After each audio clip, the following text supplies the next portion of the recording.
Hello, everybody. I can hardly believe it's day 3 of TechCon 2025 already, so let's make the most of the time we have together.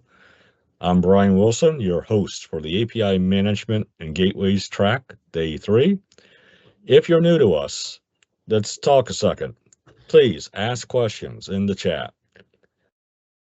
We've got the right people here to answer your tough questions, so don't be shy, ask the questions. Take the polls or survey, which will show up in the very bottom left corner of your screen at the end of the session. We value that feedback so that we can continue to improve our sessions and TechCon year after year. So please take that minute and complete that survey for us. So with that, let's have another great set of sessions, starting with this excellent one on GraphQL. And I will turn it over to Roy and Newton to take us away. Thanks, Brian.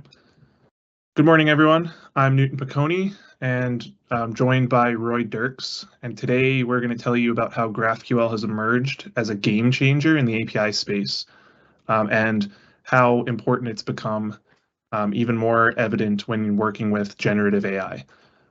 I'll start things off with an overview of GraphQL, the opportunity it presents, how it works, what value it provides, and then I'll hand it over to Roy to tell you about how GraphQL is integral into AI, and introduce what we're calling AI middleware, and then share a demo of how it works using IBM's GraphQL creation tool.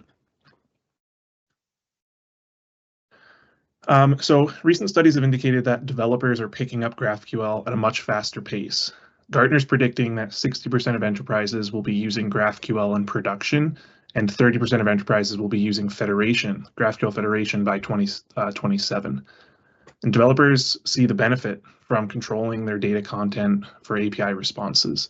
There's really a serious market opportunity here with GraphQL.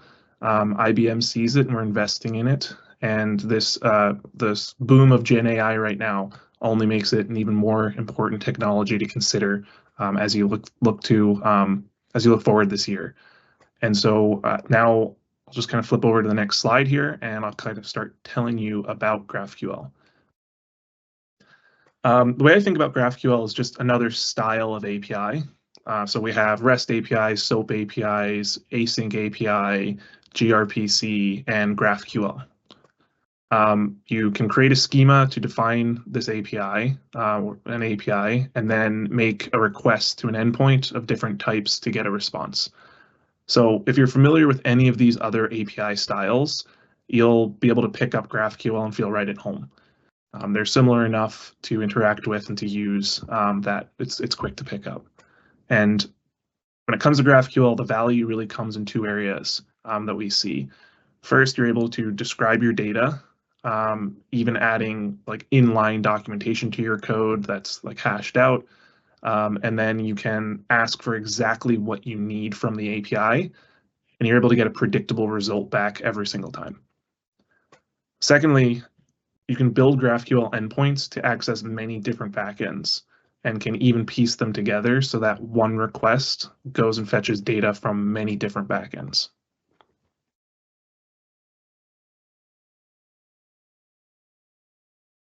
So here is the graphical or the GraphIQL interface, which is the go-to experience in the GraphQL world for interacting with these APIs and building out your requests of what an application might need.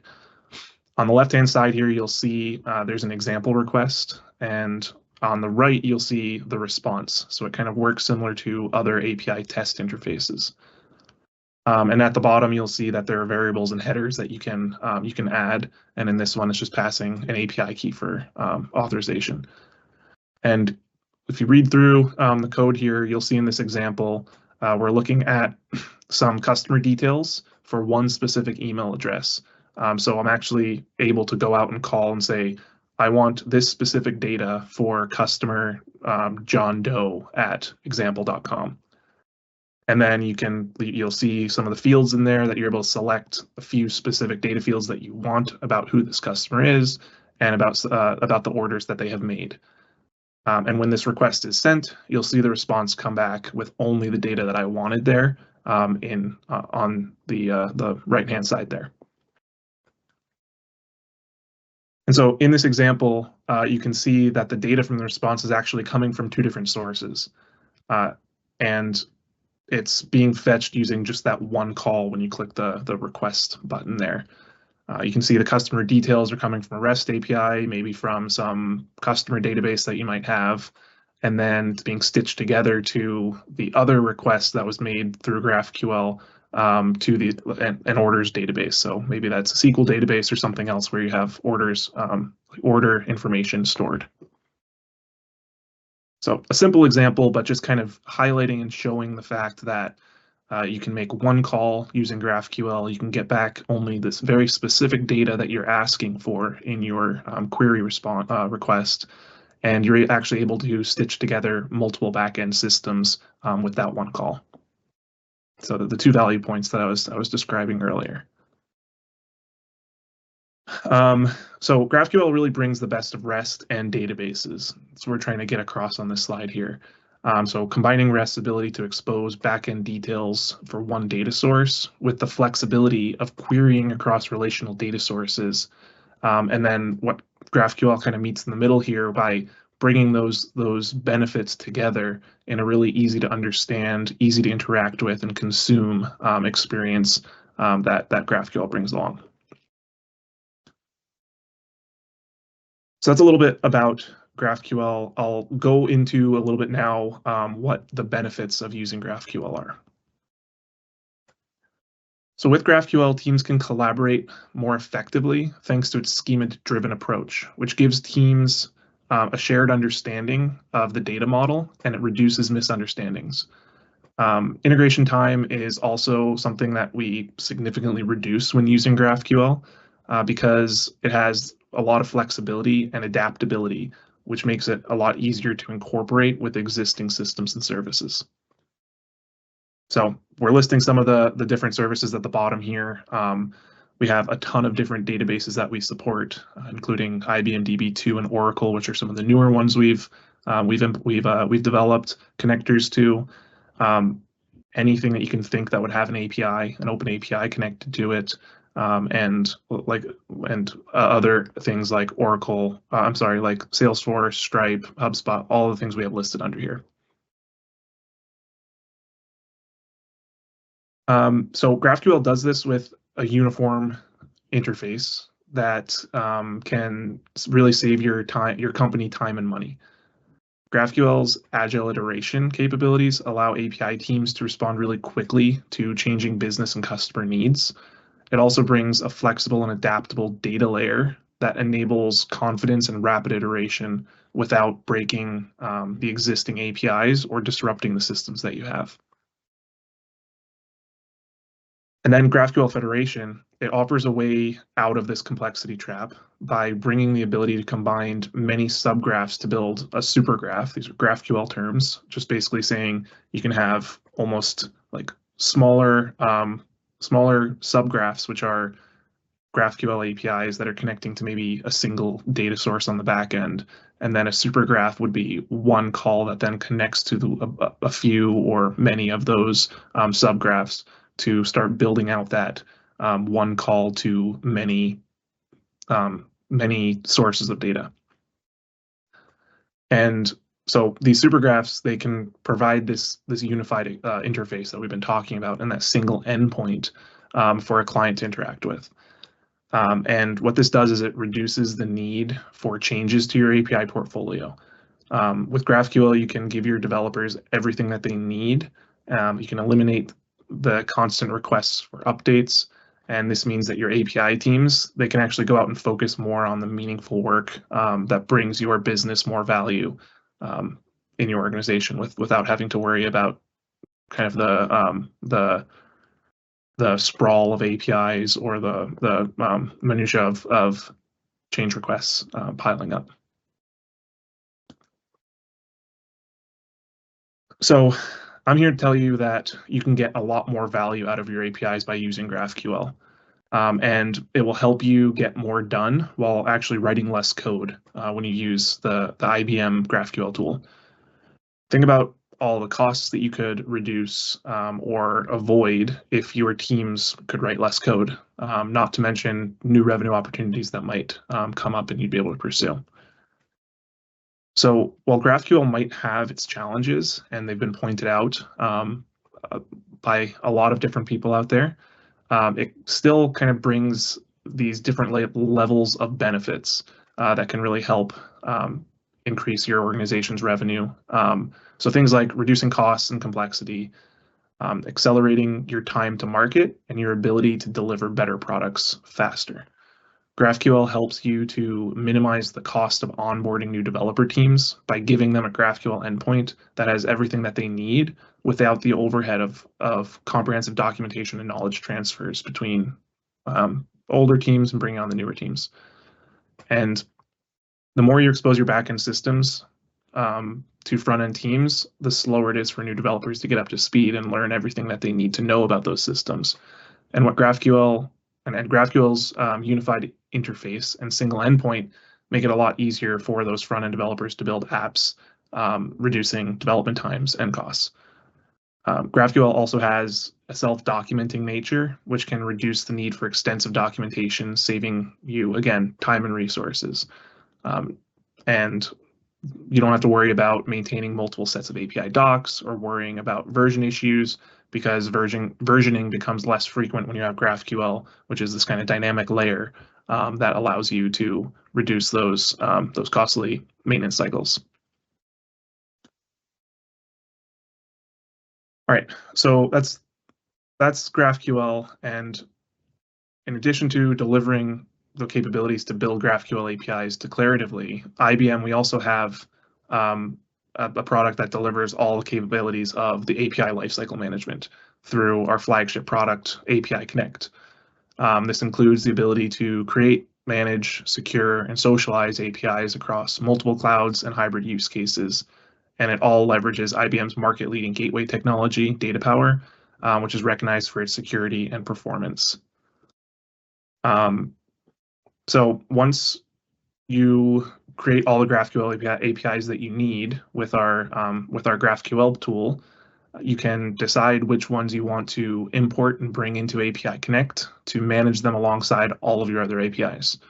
And you can take advantage of all the market-leading full lifecycle capabilities to manage, secure, govern, and socialize those on our API Connect stack.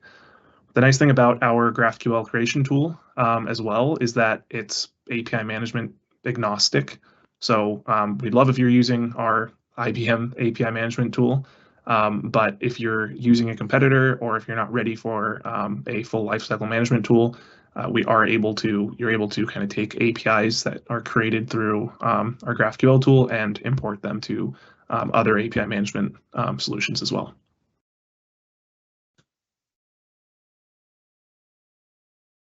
And then lastly, before I pass it over to Roy here, with IBM's API Connect, GraphQL APIs are treated just like any other API type that you might have in there.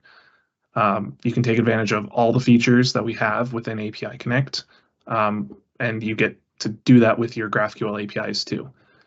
There really aren't any other competitors out there that have complementary tools for GraphQL creation and the management capabilities that we have for GraphQL today.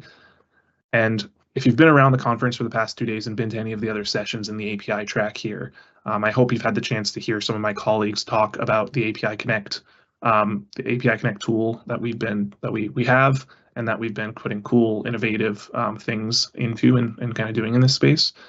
And if you haven't been able to get into any of those sessions, or you're joining late and today's your first day, please go and check out those recordings, because like I said at the beginning here, the GraphQL APIs that you create with our GraphQL tool, you can bring them into API Connect and take advantage of all the capabilities that are in there, new and old. So with that, I will hand it over to you, Roy, and you can start going through the details of the AI use case with GraphQL and introduce our AI middleware. Great, thank you. So Newton showed you what GraphQL is and how you can use it. So GraphQL has been around for a long time. I was one of the first users maybe when Facebook made it available to the public in 2015, 2016. And before that, it was an internal spec in Facebook because they saw the need for an evolving architecture for their APIs. So in 2012, when they started the project, and 2015, 2016, when they open sourced it, we were all using phones with less bandwidth than we have today, with less RAM memory than we have today. So those phones had kind of hard time interacting with different APIs, especially if you wanted to reuse APIs you use for the web, which was generally faster and still is, and APIs you wanted to use for mobile. So Facebook got in a place where they had different APIs running side by side, and they saw GraphQL as a nice way to bring those APIs together. Similarly, later we saw people using GraphQL to stitch data sources together. I think we saw the example of like a GraphQL operation that was compiled of two different operations where you take data from one data source and from another and then bring it together. That's also still a valid use case for GraphQL, and it's something we see enterprises doing a lot, especially when they share data across multiple departments or teams. And then a third use case, which has really arisen in the last year or so, is GraphQL for GenAI. So this is where we're going to use GraphQL to power AI applications. So if we look at an example where we have a question and an answer, which is on the next slide, you can see an example question. So I guess this is a very valid question to ask any agent system that's able to connect to data coming from either a delivery service or some CRM system which you use for e-commerce, or maybe any other e-commerce backend. So your question might be, when will my package arrive? And then the answer you would expect from the AI application or the agent would be, it will be delivered by 2 p.m. on a Wednesday. If you think about what's actually happening in the middle, I guess most developers don't know yet or have no idea what should happen in the middle. So in the middle, you can see we don't really know what happens yet, but if you think what could happen, it's probably API calls or data coming from databases. Of course, there's a large language model involved, but there's also a lot of API logic. And that's why in the next slide, you can see you're going to need something else besides just glue code and API calls, because that's what people do today. They write code using agent frameworks. You might be using LangGraph or Crew AI or even IBM's BAI system. You also doing API calls, probably going to REST APIs you already had before, or maybe APIs you built specifically for large language models. But the latter is not often the case. So at IBM, we have a solution for this, which is the very same solution we have for building GraphQL APIs, which is the API Connect for GraphQL product Newton just showed. So in the same way you would create your APIs for web applications or internal integrations or mobile apps, you can also create GraphQL APIs for AI applications. And the process is similar. You would import your data sources and then connect them all. So nothing really changes there. The only difference is how you would use them and what kind of metadata you add. Because if you've been building AI apps, you know, large language models get confused easily. They need a lot of data to understand what's going on, but there is also a fine line between giving them enough data and giving them too much data, which is something else we see happening a lot. So GraphQL can solve for a lot of these different use cases. So that's why I also like to say we're going from API middleware to something we like to call AI middleware. So you've seen the API middleware slide from Newton before. So this is where we have applications that are connecting using GraphQL to different data sources. So this could be databases like Postgres, or even DataStax, which is a company that is soon to be acquired by IBM if all the processes are being approved. Then we have enterprise applications like Salesforce or Oracle. You have SaaS applications which have REST APIs or GraphQL APIs even.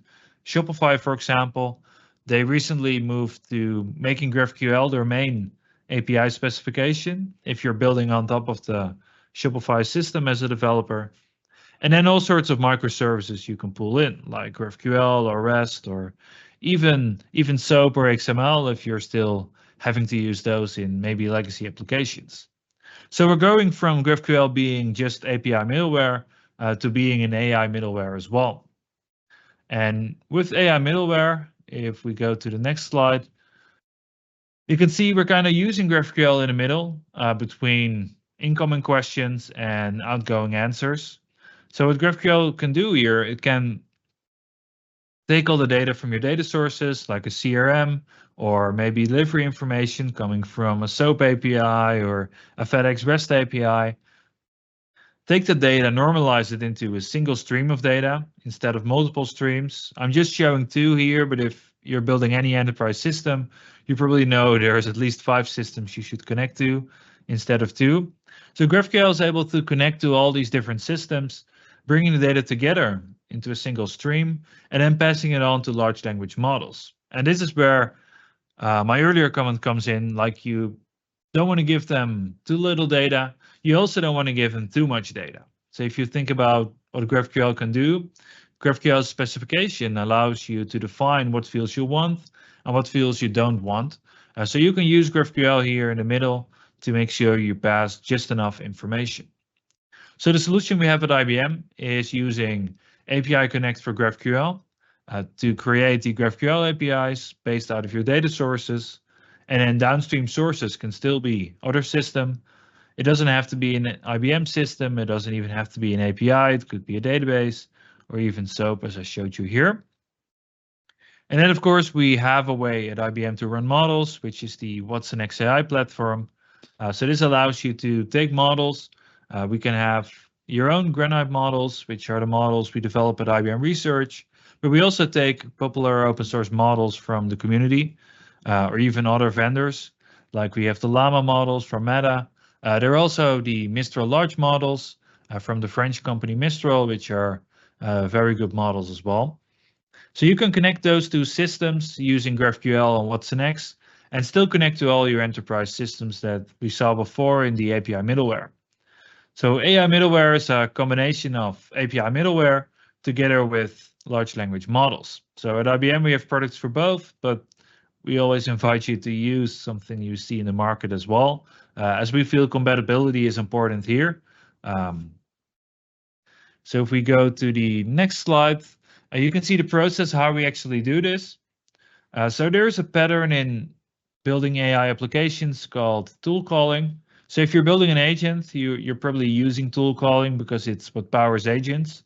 So this is where models can be made aware of tools, and tools could be API endpoints, it could be Python functions, it could be GraphQL in this case. So the LLM is aware of tools it could call, but you still need a system to actually call those tools. So I think the last 6 months, maybe a bit more, we were building a project next to our API Connect product to make all of this possible. And we're going to be merging this back into our API Connect for GraphQL product, which work kind of like this. So you have the agent loop where you have an agent. It could be LangGraph, CrewAI, or other frameworks you're using. The agent loop is going to take care of routing to the model, of planning what tools to call. And the agent loop also needs memory. And for memory, you could store memory in databases or even vector databases. And it needs large language models. So as mentioned, we have the watsonx AI platform at IBM, but you can take models from other vendors as well. If you look on the right side, this is actually where most of the magic happens, because the model is just a model. It has context based on data it's been trained on, but it also needs additional context to understand your enterprise landscape. And this is where tool calling comes in. So if you're building an agent, you would pass it a list of tools. And the list of tools could be Python functions, it could be APIs, it could be code that runs locally or a database, or a combination of any of these. So what we actually saw, if you're using GraphQL as a specification for the tools, and also as a way to execute the tool calls, so by connecting to your databases or your other data sources, you can make the agents run way more efficiently, and you're also not going to confuse them by offering multiple API standards. Because the problem is, if you just look at the very right side, if you pass the LLM a connection string to a database, if you pass it a information to run local code if you pass it API specifications, which could be OpenAPI, REST, SOAP, all together. It's going to get very confused because there are 5 standards the LLM now needs to understand while also trying to answer your question. So we found out if you're using a single API standard here, in our case GraphQL, it's going to simplify things a lot. And you also get all the upsides of being able to build GraphQL APIs for those data sources. So I've prepared a small demo for you in which you can see how we're doing this.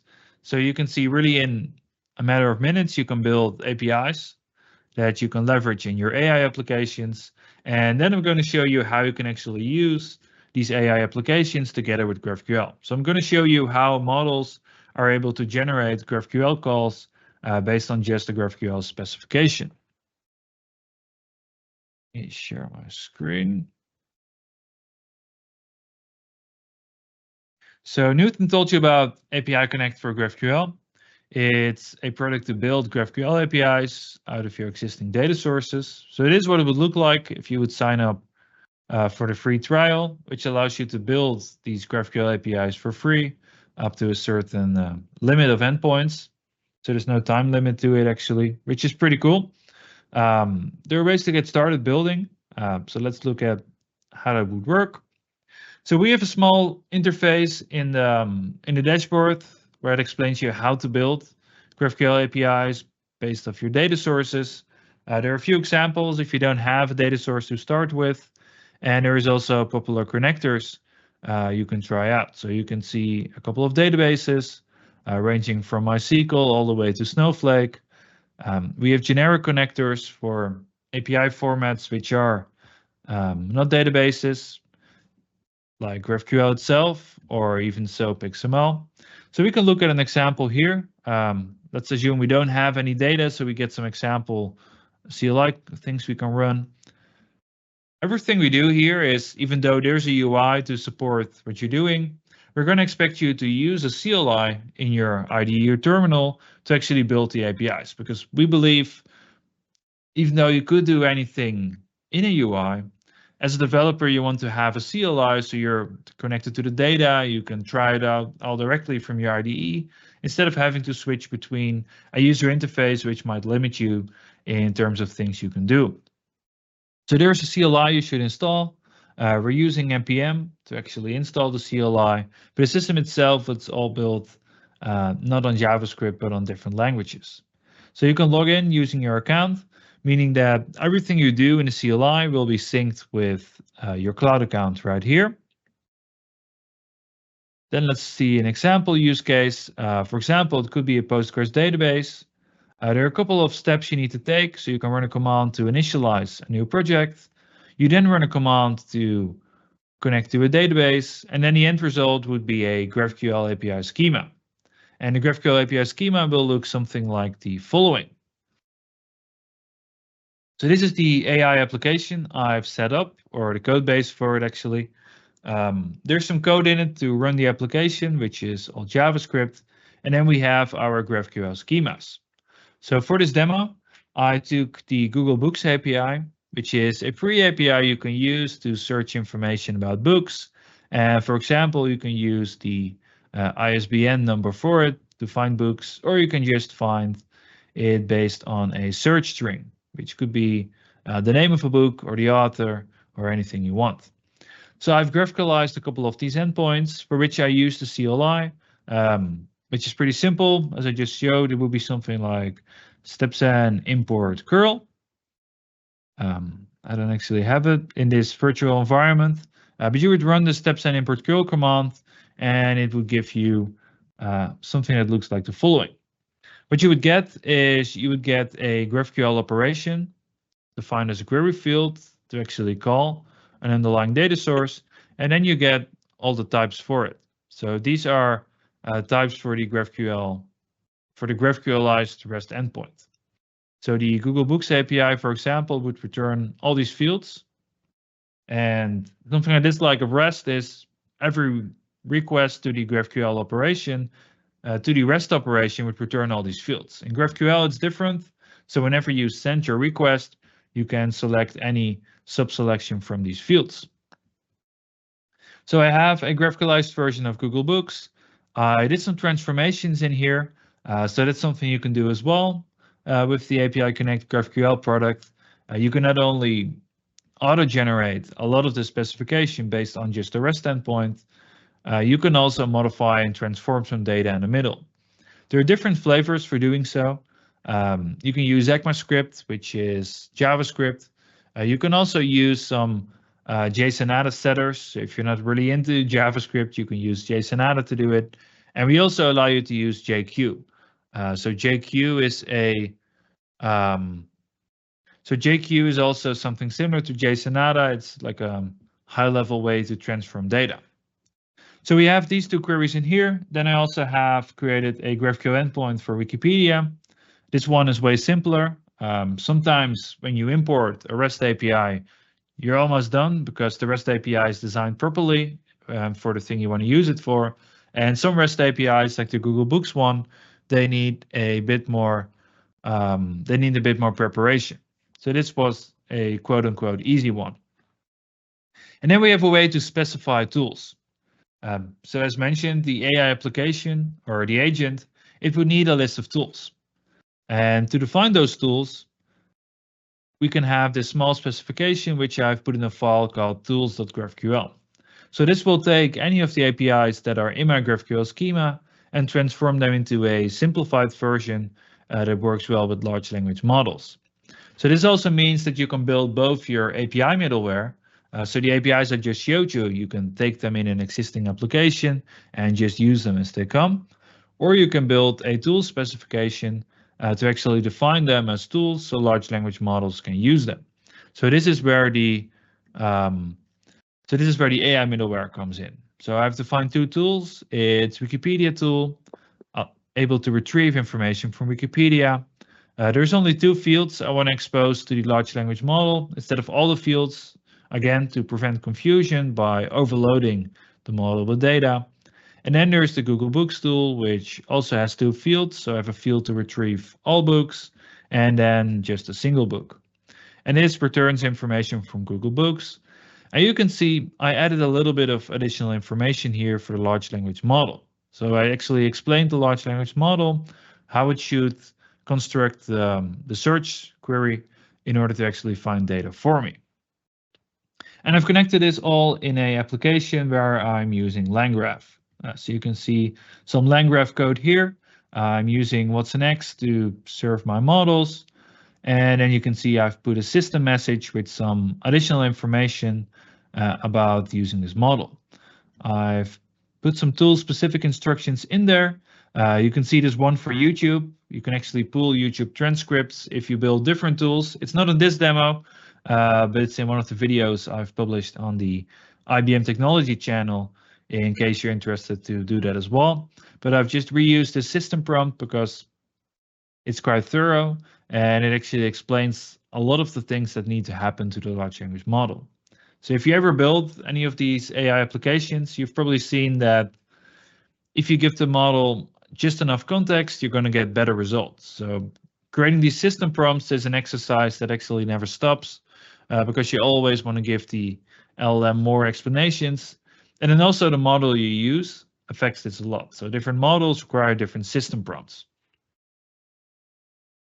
And then let me see which model I'm actually using. So I'm using Mistral Large, which is a model very comparable to the OpenAI models or the Anthropic models and also the models from Llama. So Mistral is very similar, but it's made by a European company instead of these US companies.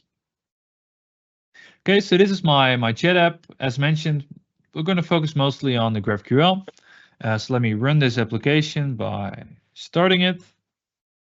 And then I would get a localhost endpoint. So even though my data is on the cloud, my application is running locally. I go back to Google Chrome and refresh this page. You can see I have a nice little UI. Let's refresh now. Where you can see we have a chat application, and in here I can start typing things. So I can, for example, ask a question. What can you tell me about the book Angels and Demons by Dan Brown. So this is the author. So this is a book I actually just finished reading. So let me see what information we can find about the book. So the application is going to, or the model actually, it's going to look at my GraphQL schema. And based on the schema, it's going to generate a tool call. And then the API connect for GraphQL system is actually going to execute this tool call in order to give me the data coming from Google Books or the Wikipedia tool. So sometimes multiple round trips to the API layer needs to happen because the LLM could generate a wrong tool call. It could generate maybe not enough information, or maybe the downstream service is having some issues and it's just going to retry.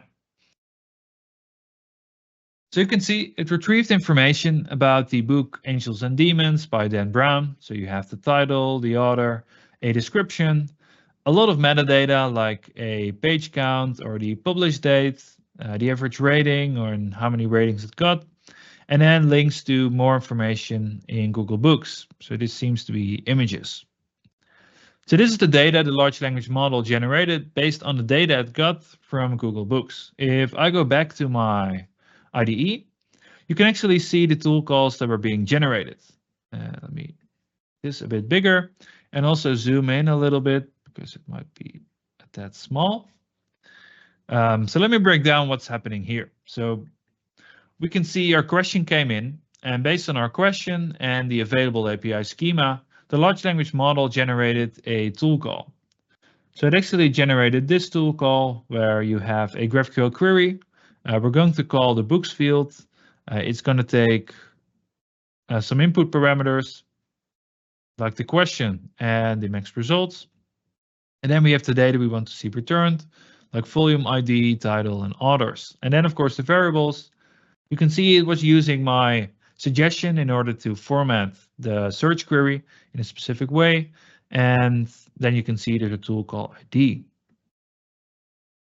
So the first response from the large language model, or actually the underlying system, is there's an error because something is wrong. The GraphQL query actually was generated wrongly. And there's some feedback here. It was generated wrongly, and one of the arguments was not defined. So you saw the request took quite a bit of time to resolve. What does it say? Like a few seconds. It's almost 4 seconds. And this is because it actually found this error, so it needed to do another tool call. So you can see in the first iteration, this tool call was created. On the second iteration, you can actually see it generated a new tool call by generating a new GraphQL operation. And this time you can see data was retrieved. It actually put in a second tool, which is the JSON tool. So it transformed some of the data. And then finally, it did another tool call to actually get specific book data. So first, it was just searching generally for books that contains these titles and these authors. And then secondly, it was going to transform this data into a format that we actually want, for which it used the JSON tool. So this is all transformation of data, which in my opinion is pretty smart.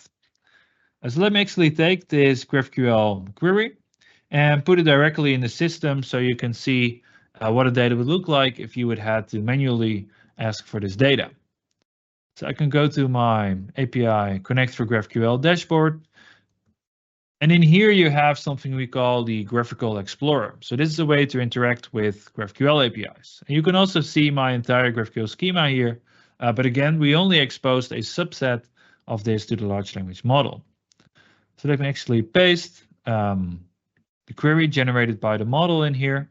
I need to do some cleanups because this is encapsed. Let me actually close this as well. So let me clean this up a little bit so you can see how interacting with GraphQL directly would work. It will look something like this. Let me prettify this, which is like a good test to see if it's complete. I am missing a bracket. I'm going to prettify this. So this is the same tool call that was done by the AI system, but now we're doing it directly against the GraphQL endpoint. So you can see the results being returned was all of this. So this data was being fed into the large language model. And based on this, the model selected the very first volume. so with this volume ID. Then the agent side was needed to do some transformations, so it was using the JSON-ADA tool. And then finally, it used another GraphQL field to retrieve specific information about this book, Angels and Demons by Dan Brown, because the large language model told us we're going to do a second tool call, but this time we're going to do a specific tool call to retrieve just information about this volume because we need more information. So if I go back to my IDE, we can see this first tool call. This was the one I just showed you in the graphical interface. There was the second tool call to transform some of this data. And then there was the third tool call to actually retrieve all the information about the book. So let me also copy paste this one so we can try it out in our graphical playground directly against the GraphQL endpoint. Again, I need to do some cleanup. And I was moving my mouse too fast, so I refreshed my screen. Let's actually go back and switch accounts. One of the nice things is you can actually have multiple accounts. So sometimes I'm in the wrong one. Let me comment this out again. And I need to clean up these.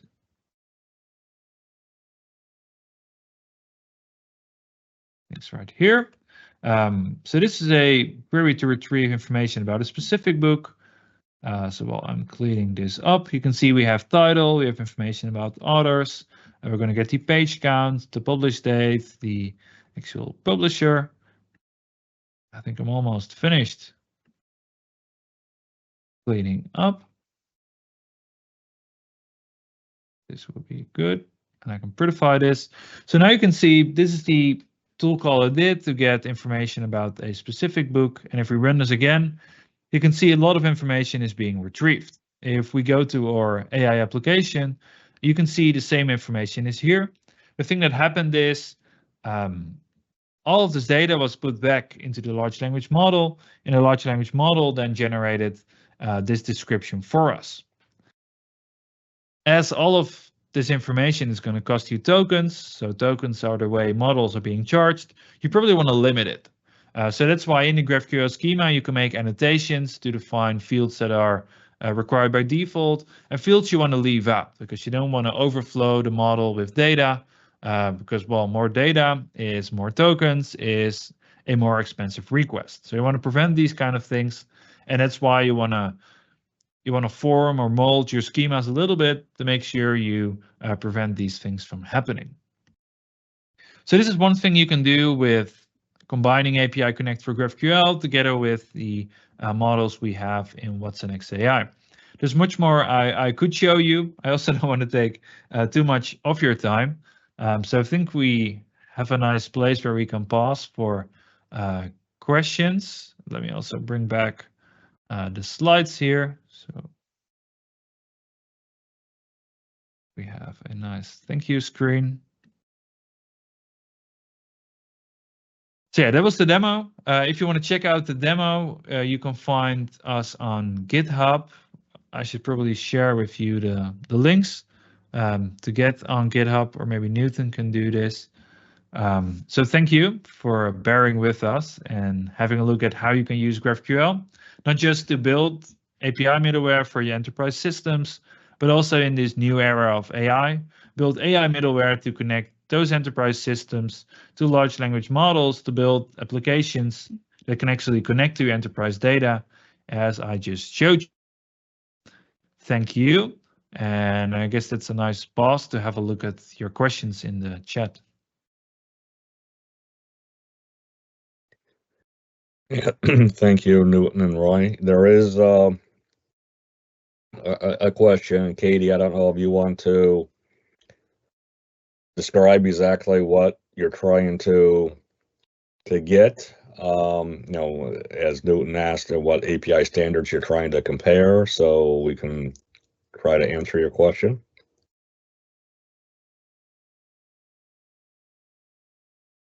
And certainly, if anybody else has a question, we have a little bit of time left. So again, don't be shy. Go ahead and ask.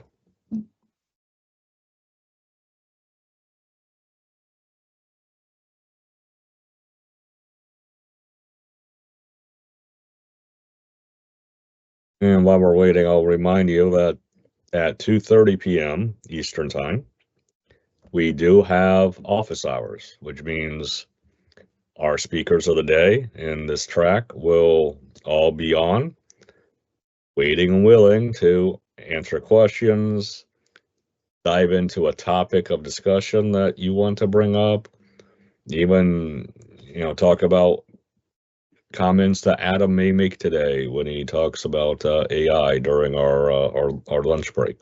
So please, if you got that time available, join us and be part of an interactive discussion. And again, bring up anything you want to talk about, questions. We'll have, like I said, the speakers from all our sessions today there. So hopefully we can have a great session.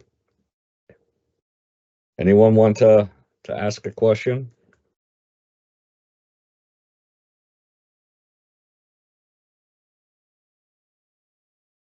Thanks for the comment, BK. Yep. So, I enjoyed it.